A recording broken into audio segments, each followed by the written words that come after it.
hadda waxaa lagu guda jiraa soo laabashadii Premier League iyo koox walba oo isdiyaarinaysa.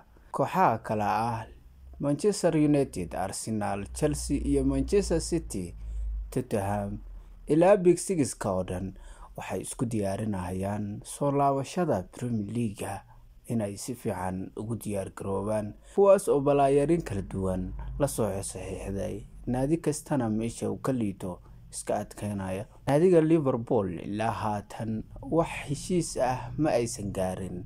Arne Slot waxa uu Liverpool ka dhex wado ma ahan mid qancinaysa taageerayaasha Liverpool, maadaama macallin cusub sidii lagu yaqaanay inuu balaayarin la soo saxiixdo.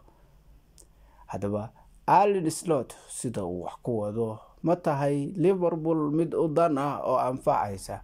Waan ognahay Liverpool weerar way ka dhisan tahay, khaddex sidoo kale way iska roon tahay, sidoo kale daafacna way iska roon yihiin. Hase ahaatee Liverpool hadda la taagan yahay waxay u baahan tahay hal nin oo khaddexa iyo hal nin oo difaaca oo adag. Arne Slot la fahmi lahayahay sida uu wax ku wado, ma asaga ayaa kor wax ka fiirinaya mise sanadan sidan ayuu rabaa inuu ku soo shirtago oo asagoon waxba soo gadan inuu iskeeno muu rabaa. Haddaba dhammaantiin aad u mahadsantiin. Muuqaalkan hadduu ku soo gaaray like, share, follow.